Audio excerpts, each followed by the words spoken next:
Hello friends, welcome to Angel maths competition.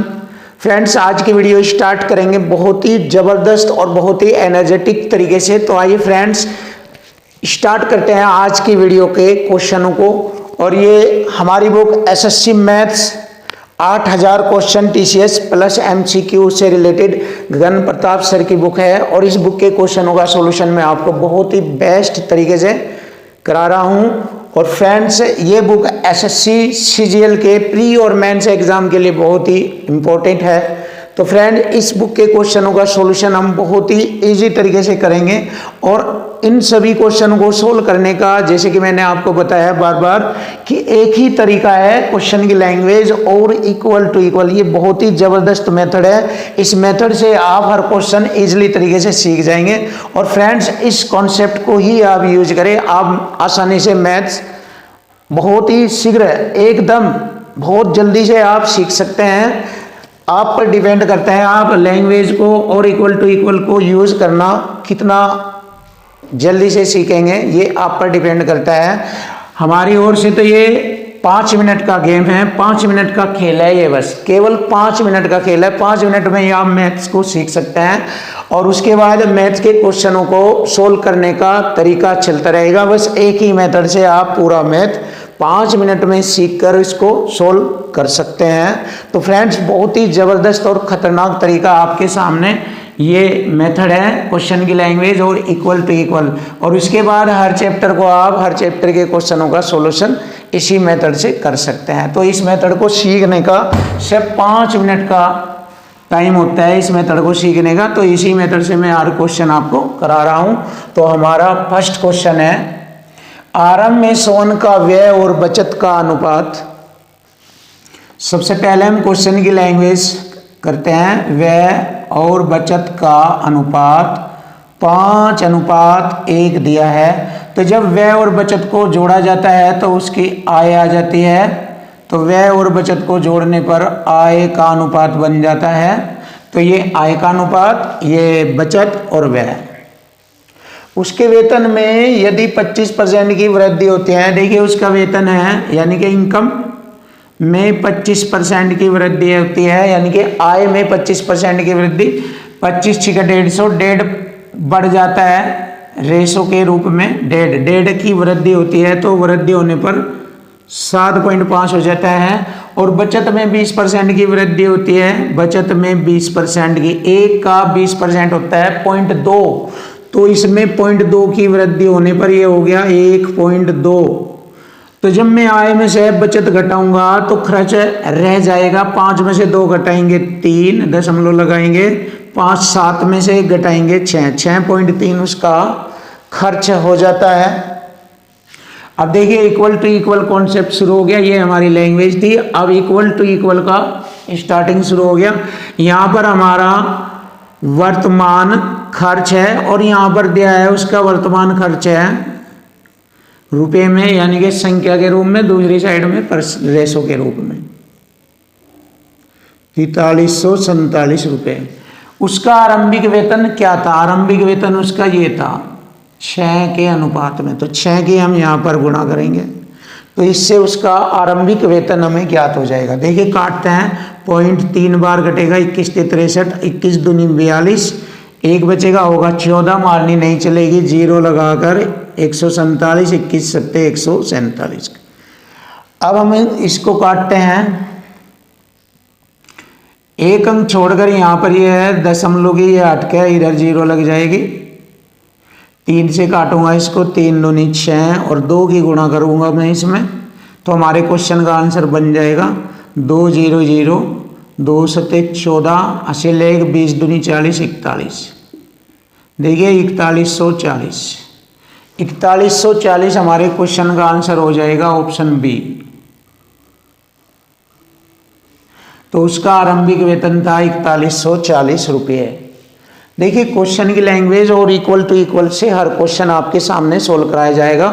और बहुत ही easy method है। इसमें आपको अलग अलग ट्रिक, अलग अलग कॉन्सेप्ट, अलग अलग सूत्र लगाने की आवश्यकता नहीं है। बस एक ही मेथड, क्वेश्चन का लैंग्वेज और इक्वल टू इक्वल का यूज करेंगे तो आपको एक ही मेथड से पूरा मैथ हल होते हुए दिखाई देगा। तो आइए नेक्स्ट क्वेश्चन करते हैं। यदि एक आयत की लंबाई और चौड़ाई में 15 और 20% की वृद्धि होती है, देखिए 15 और 20% की वृद्धि होती है। देखिए इसको दो तरीके से सोल्व किया जा सकता है। क्वेश्चन की लैंग्वेज तो होगी ही, बट इसको दूसरे मेथड से भी किया जा सकता है। देखिए फर्स्ट मेथड आपको बताया जाएगा सक्सेसिव मेथड, जो कि मैं आपको बार बार बताता हूँ। सक्सेसिव मेथड से इसको हल करेंगे। एक आयत की लंबाई और चौड़ाई में 15 और 20% की वृद्धि होती है, तो प्लस के वृद्धि के लिए प्लस 15% की वृद्धि और चौड़ाई में 20% की वृद्धि प्लस लगेगा। प्लस प्लस की गुणा करेंगे प्लस, दोनों की गुणा करेंगे 15-20 की गुणा करेंगे 300% का चिन्ह और बटे में 100 से मैंने 2 जीरो काटा। अब ये सभी प्लस के हैं, इनको जोड़ लेंगे। 20 और 15 35, 3 38, तो उसके क्षेत्रफल में 38% की वृद्धि हो गई है। ऑप्शन बी हमारे क्वेश्चन का आंसर होगा, ऑप्शन बी। अब सेकंड मेथड इसका आप देखिए, फर्स्ट मेथड ये हो गया, सेकंड मेथड आपके सामने। उसके आयत के क्षेत्रफल, उसके आयत का जो क्षेत्रफल था वो 100 था। अब उसके लंबाई में अगर 15% की वृद्धि होती है तो 100 में जोड़कर लिखेंगे 115/100। चौड़ाई में 20% की वृद्धि होती है 120/100। अब इसको हम छोटा करेंगे और देखेंगे कितने परसेंट की वृद्धि होती है क्षेत्रफल में। 100 से मैंने 100 काट दिया, 20 छिके 120 पंजे 100, 5 से मैं इसको काटूंगा 5 दूनी 10 और 5 तिये 15, 23 और 6 की गुणा करूंगा 23 छिके 138 होता है। तो मुझे मालूम हो गया है 100 से अब उसका क्षेत्रफल 138 हो गया है। पहले 100 था, अब 138 हो गया है। तो कितना परसेंट वृद्धि हुई है? 38% की वृद्धि हुई है उसके क्षेत्रफल में। तो फ्रेंड्स ये आपके लिए सेकंड मेथड था। तो देखिए कई कई तरीके से आप क्वेश्चनों को सोल्व कर सकते हैं, बिल्कुल इजी कर सकते हैं। और इस बुक के क्वेश्चनों का सॉल्यूशन आपको बहुत ही खतरनाक अंदाज में कराया जाएगा।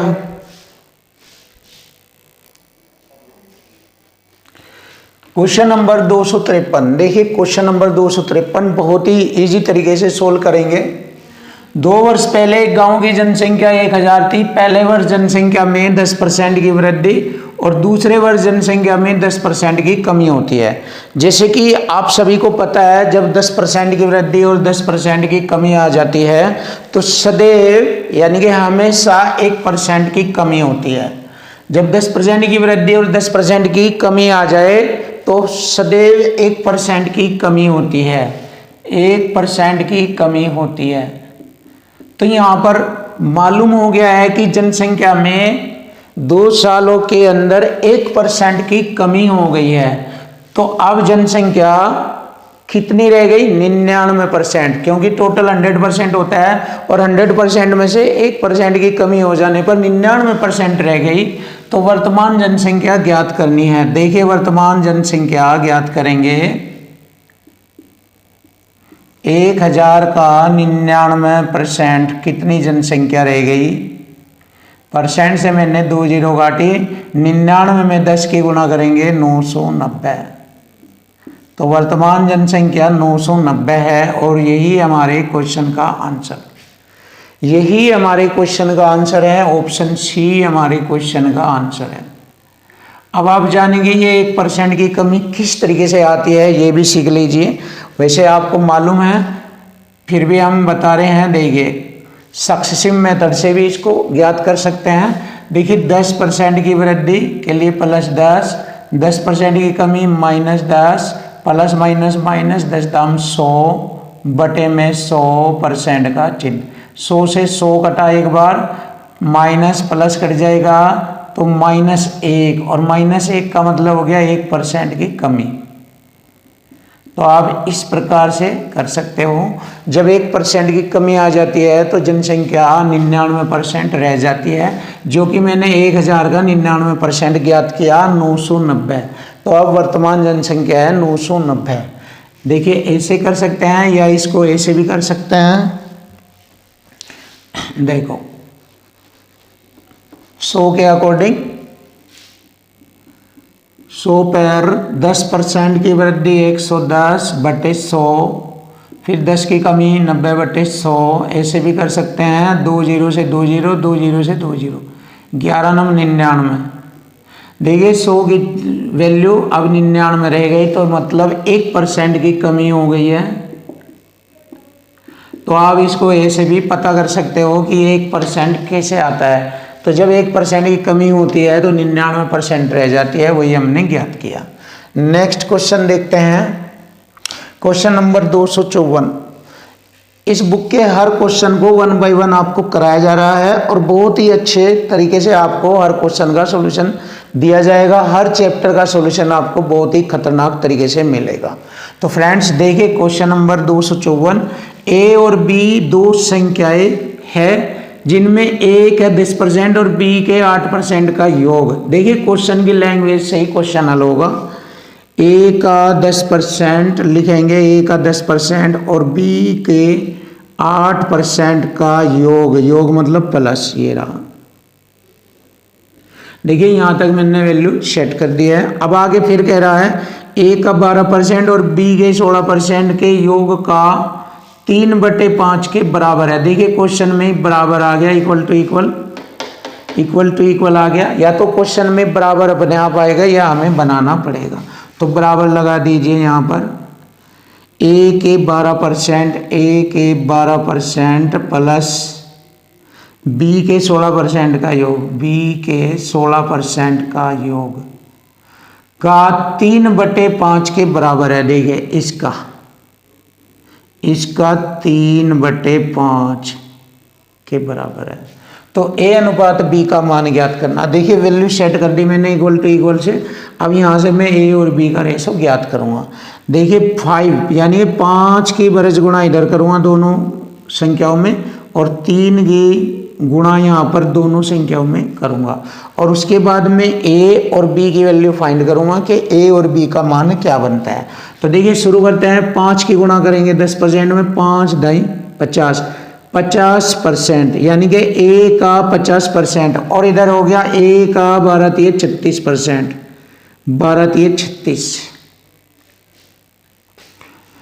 तो 50%, ए के 50% में से ये ए का 36% घटाएंगे तो ए का 14% रह जाता है। देखिए ऐसे करूँगा मैं, ए का 14% और बराबर लगाऊंगा अब इधर। फिर यहाँ से करेंगे बी का 8 में गुणा करेंगे, 5 की 8 पंजे 40% होता है, और इधर बी का 16 × 3 = 48 होता है। तो देखिए 48 में से 40 घटाएंगे, ये जाकर इधर घट जाएंगे तो 8%, बी का 8% रह जाता है, बी का 8%। अब इसको हम हल करेंगे, ए और बी का रेशो यहाँ से हमें ज्ञात हो जाएगा। परसेंट से परसेंट कटेगा, 2 × 7 = 14 और 2 × 4 = 8। बराबर का मान अपना है, ए का मान हो गया 4 और बी का मान हो गया 7। तो A/B बराबर हो जाएगा 4/7, यानी 4:7। और यही हमारे क्वेश्चन का आंसर होगा, ऑप्शन बी 4:7। तो 4:7 हमारे क्वेश्चन का आंसर है। फिनिश। क्वेश्चन नंबर 255, बहुत ही सुपर और खतरनाक क्वेश्चन आपके सामने, और इस क्वेश्चन का सॉल्यूशन बहुत ही इजी तरीके से आपको कराया जाएगा। तो देखिए क्वेश्चन का सॉल्यूशन है, मनीषा की मासिक आय 1,20,000 रुपये थी। तो देखिए उसकी इनकम थी 1,20,000 रुपये, 1,20,000 रुपये, और उसका मासिक खर्च यानी कि उसका एक्सपेंसेस जो खर्च है उसका 55,000 रुपये था। तो सेविंग आ गई उसकी, यानी कि बचत हो गई 65,000 रुपये। तो देखिए मुझे यहाँ पर मालूम हो चुका है कि उसकी इनकम 1,20,000, एक्सपेंसेस खर्चा हो गया 55,000 और सेविंग हो गया बचत 65,000 रुपये। मैं इसको छोटे रेशो में कन्वर्ट करूंगा, क्योंकि कैलकुलेशन करने के लिए जितनी संख्याएं छोटी होगी उतना कैलकुलेशन इजी हो जाती है। तो मैंने 3 0 से 3 0 काटा ऐसे, और 5 से इसको और छोटा करता हूँ, 13 बार कटेगा ये, और 5 से 11 बार और 5 से 24 बार। ये अब उनकी आय, खर्च और बचत का रेशो आ गया 24, 11, 13। ये उसकी आय, खर्च, बचत का रेशो है। अगले वर्ष उसकी आय में 22% की वृद्धि हो जाती है। देखिए इसकी आय में 22% की वृद्धि यानी कि 122, 100 में जोड़कर लिखेंगे 122%। तो इसको हम देखते हैं कितनी वृद्धि होती है। 24 दूनी 48, 4 हासिल, 24 दूनी 48, 4 52, 5 24 कम 24, 5 29। परसेंट का 2 अंक छोड़कर दशमलव लगेगा। ये उसकी आय हो गई रेशो में। और उसके व्यय में 10% की वृद्धि हो जाती है। ये व्यय है उसका 110, 100 में जोड़कर लिखेंगे 11, 11, 121, एक ये 0 और 100% के 2 अंक छोड़कर दशमलव यहाँ लगेगा। तो देखिए उसका खर्चा हो गया 12.10। तो उसकी आय में थे अगर मैं खर्च घटा दूँ तो उसकी बचत आ जाएगी। तो घटाते हैं, देखिए 28.28 में से 0.10 घटाएंगे तो 0.18 बचेगा। 29 में से 12 घटाएंगे तो हमारा बचेगा 17, क्योंकि 9 में से 2 घटाएंगे 7, 2 में से 1 घटाएंगे 1। ये अब उसका बचत कितना बढ़ा है, बचत देख लेंगे बचत कितना बढ़ा है। 17 में 13 गए 4, 4.8, 4.18 की वृद्धि हुई है बचत में। और कितना परसेंट हुई है, 13 पर काटेंगे। पहले उसकी बचत 13 थी, इस पर इतने की वृद्धि हुई है। तो परसेंट में कितना परसेंट की वृद्धि हुई है बचत में, 100 से गुणा करेंगे। अब यहाँ से ही हमारे क्वेश्चन का आंसर आ जाएगा। 2 0 से मैंने 2 दशमलव हटाए और 13 से मैं भाग करूँगा। 13 3 39, 2 बचा होगा 28, 13 दूनी 26, 2 बच जाएगा, मारनी नहीं चलेगी, दशमलव हो गए 20, 13 एकम 13, 7 13 पंजे 65। लगभग 2 दशमलव के बाद 2 अंकों तक 32.15%। तो उसकी बचत में जो वृद्धि हुई थी वो 32.15%। ऑप्शन सी हमारे क्वेश्चन का आंसर बनेगा, ऑप्शन सी।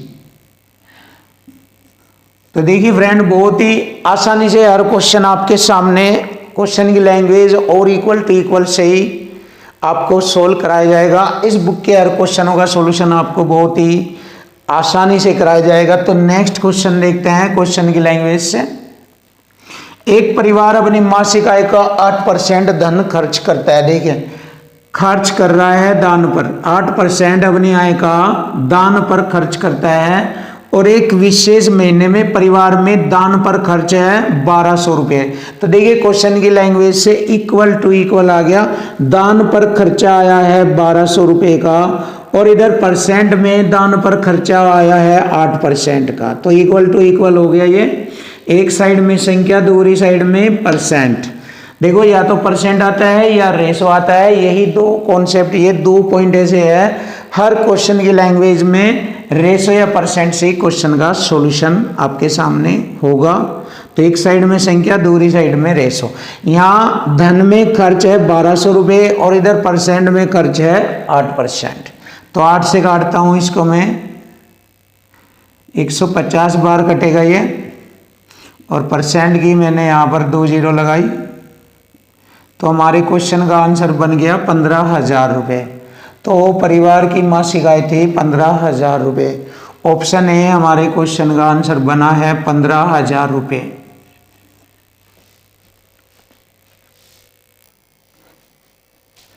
क्वेश्चन नंबर 257, बहुत ही जबरदस्त और खतरनाक क्वेश्चन आपके सामने। बहुत ही टेक्निकल तरीके से क्वेश्चन का सॉल्यूशन मिलेगा। देखिए, भानु अपने मासिक वेतन का 20% किराए पर, 10% स्टेशनरी पर, 14% यातायात पर, 18% बिजली पर खर्च करता है। तो देखिए पहले टोटल सभी परसेंट को जोड़ लेंगे जो उसने खर्च किया है। 20, 10 30, 10 40, 10 50 और 12 हो गया 62। 8 और 4 12, यानी कि 62% उसने खर्च किया है। तो अब उसका 32% रह जाएगा शेष। 62% वह खर्च कर लेता है, तो शेष 32% रह जाता है। और इधर संख्या में कह रहा है कि उसके पास 1520 रुपये बचे हुए रह जाते हैं, तो शेष बराबर शेष यानी कि बचत बराबर बचत 1520। तो उसकी मासिक वेतन हमें ज्ञात करना है। तो भानु का मासिक वेतन यानी कि बचत से मैं बचत को काटूंगा और हमारे क्वेश्चन का सॉल्यूशन हमें प्राप्त हो जाएगा। देखिए 32 चौका 152 होता है, 32 चौका 152 और एक जीरो ये बचेगी यहाँ पर, और परसेंट की 2 जीरो यहाँ लगाएंगे, तो 4000 रुपये उसका मासिक वेतन था। तो देखिए आसानी से हमें क्वेश्चन का आंसर मिल चुका है, ऑप्शन सी 4000 रुपये। देखो कितना आसान हो जाता है अगर आप क्वेश्चन की लैंग्वेज को फॉलो करेंगे, तो बहुत ही आसान और बहुत ही फास्ट कर सकते हैं आप हर क्वेश्चन। थोड़ा मैं स्लो स्पीड में इसलिए पढ़ाता हूं जिससे कि आप इस क्वेश्चन की लैंग्वेज को बेटर तरीके से सीख जाए। बहुत अच्छे तरीके से इन लैंग्वेज को सीखेंगे तो आप क्वेश्चन का सॉल्यूशन सेकंडों में करेंगे। इसीलिए मैं क्वेश्चन की लैंग्वेज को बहुत ही अच्छी तरीके से कोशिश करता हूं कि आप समझे। तो नेक्स्ट क्वेश्चन देखिए, क्वेश्चन नंबर 258। एक व्यक्ति अपनी आय का 15% घर के किराए पर और शेष राशि का 60% घरेलू खर्च पर। देखिए जैसे कि मैं बार बार बताता हूं कि हर क्वेश्चन में एग्जामिनर टैक्स लगा देता है। देखिए इसमें ये टैक्स लगाए हुए थे उसने, और फिर उसको क्लियर करके बचत बराबर बचत से मैंने क्वेश्चन को हल किया। यहाँ पर भी टैक्स लगाए है उसने। एक व्यक्ति अपनी आय का 15% घर के किराए पर खर्च करता है, तो शेष राशि, तो यानी कि हम शेष निकालेंगे जब 100% में से 15% घर के किराए पर खर्च करता है, तो शेष राशि 85% बच जाती है उसकी आय का। उसकी आय में से 85% शेष राशि बच जाती है, और इस शेष राशि का ये वाली शेष और यहाँ पर ये शेष है, इस शेष राशि का 60% घरेलू खर्च पर करता है। देखिए 60% घरेलू खर्च पर, तो जब 60% घरेलू खर्च पर करेगा तो 40% बचेगा, क्योंकि इसके लिए यह 100% हो जाती है। इसीलिए कहा गया है 60% खर्च होता है तो 40% बचत होती है। यदि वह 52,500 की बचत करता है, देखिए इस बचत के बराबर हो गया 52,500, बचत बराबर बचत हो गया इक्वल टू इक्वल, एक साइड में परसेंट में और दूसरी साइड संख्या में बचत हो रही है। तो कुल आय बताओ निकटतम दहाई तक पूर्णांक कैसे, देखो 20 दूनी 40, 20 पंजे 100, 5 से काटा 17 बार, 2 से काटा 50 बार। अब 17 से मैं इसको काटूंगा, 17 थी 51, एक हो गए 15, 15 पर मारनी नहीं चलेगी, हो गए 150 यहाँ तक, 15 नंबे 135, देखिए 15 नंबे 135, मारनी नहीं चलेगी जीरो लगा के, सॉरी 17 का टेबल है ये, 17 अट्ठे 136, 17 अट्ठे 136, 10 में से 6 घटाएंगे 4, 1, 14 उतारेंगे 0, 17 सत्ते 119, 17 अट्ठे 136, फिर 4 बचेंगे, 17 अट्ठे 136, 4 बचेंगे दशमलव लगाकर 0, 17 दूनी 34। इस तरह से हम क्वेश्चन को सोल्व करेंगे। अब 50 की गुणा मैं यहाँ पर करूँगा, हमारे क्वेश्चन का सॉल्यूशन हमें मिल जाएगा। देखो 0 से मैं दशमलव हटा दूंगा और 5 की गुणा करूँगा, 5 दूनी 10, 5 अठे 40, रहेगी 41, हासिल 4, 5 अठे 40, 4 44 और 5 दिए 15, 15,000, 1,54,410, 1,54,410। ऑप्शन ए हमारे क्वेश्चन का आंसर बना है 1,54,410। तो देखिए 1,54,410।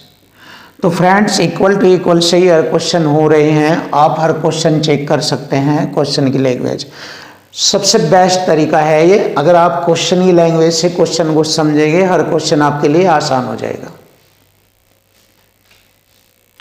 क्वेश्चन नंबर 259, बहुत ही जबरदस्त क्वेश्चन आपके सामने। माधुरी अपने वेतन का 80% और सुषमा अपने वेतन का 95% खर्च करती है। तो देखिए दोनों अपने वेतन का खर्च करती है तो इनका वेतन कितना बच जाता है। तो माधुरी का वेतन 80% खर्च होता है तो 20% बचता है, और सुषमा का वेतन 95% खर्च होता है तो 5% बच जाता है। तो ये इनका बचा हुआ वेतन है, लेकिन दोनों की बचत समान है। तो देखिए दोनों के वेतन की बचत समान है, ये रहा। तो इक्वल टू इक्वल कॉन्सेप्ट तैयार हो गया है। छोटा करेंगे दोनों को, 5 एकम 5 चौक 20। ये इनके बचत से जब बचत को काटा जाता है तो उनकी आय का रेशो आ जाता है। जब बचत से बचत को डिवाइड करते हैं तो आय का रेशो आता है। तो माधुरी की आय का रेशो 1 और सुषमा की आय का रेशो हो गया 4। तो देखिए बराबर में अनुपात उल्टा होता है, जैसे कि मैंने आपको पहले भी बताया है कि इक्वल टू इक्वल में जब अनुपात आता है बराबर में तो अनुपात उल्टा हो जाता है। माधुरी का अनुपात ये होगा, सुषमा का अनुपात ये होगा। तो ये उनकी आय का अनुपात आ गया, आय का अनुपात। यदि दोनों की आय का योग 10,000 रुपये है तो देखिए इक्वल टू इक्वल लिखेंगे यहाँ पर भी। दोनों की आय का योग 10,000, हमारी आय का योग यहाँ पर हो गया 5, तो हमारी आय का योग हो गया यहाँ पर 5। योग से योग को काटेंगे तो पूछा है सुषमा की आय बताओ। सुषमा के आय का रेशो है 4, 4 में गुणा करेंगे, 5 दूनी 10, 200 चौका, ये 10,000 है, ये 10,000, एक जीरो और लगेगी,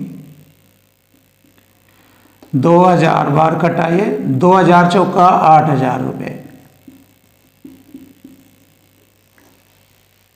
तो सुषमा की आय थी 8,000 रुपये। ऑप्शन बी हमारे क्वेश्चन का आंसर बना है 8,000 रुपये। नेक्स्ट क्वेश्चन देखते हैं और बहुत ही अच्छे तरीके से कोशिश करेंगे क्वेश्चन का सॉल्यूशन करने की कोशिश करते हैं। बहुत आसान है, बस थोड़ा डिजिट बड़ी है और कोई डाउट नहीं है यहाँ पर। किसी देश की जनसंख्या हर दशक में, देखिए हर दशक का मतलब हो गया हर 10 साल में 1% घट रही है। यदि 2030 में उस देश की जनसंख्या इतनी थी, देख लीजिए, लिख लीजिए, 19,40,598 थी, 19,40,598 थी। तो वर्ष 2000 में जनसंख्या कितनी थी? वर्ष 2000 में जनसंख्या कितनी थी? तो देखिए 2000 से 2030 तक दशक के रूप में 3 बार बनते हैं, 10 10 10। तो 1% घट रहा है तो 99% रह जाता है हर साल। और समय 3 कंडीशन बनेगी, हर दशक में 1% घटता है तो 3 दशक बनेंगे, तो इसलिए घात 3 चढ़ाएंगे। अब इसको हम हल करेंगे। 99 में यहाँ पर 3 बार लिखूंगा, 99 गुणा 99 गुणा 99, और 100 को भी 3 बार लिखूंगा। अब देखिए ये इसका दुगना है, अगर मैं इन तीनों की गुणा करूं 99 99 99 की, तो यह इसका दुगना है, दुगना इसका डबल है, तो हमें इसका डबल ले लेंगे। तो यहाँ पर हमारी 2000 में जनसंख्या का मालूम हो जाएगा, इसका डबल, यानी कि 2 के बाद उतनी ही जीरो लगाएंगे जितनी यहाँ पर लिखी है, 6 0 2 4 6, यानी कि 20 लाख। तो वहाँ की जनसंख्या 2000 में थी 20 लाख, तो हमारी क्वेश्चन का आंसर बना है 20 लाख। तो जनसंख्या थी 20 लाख, ऑप्शन ए।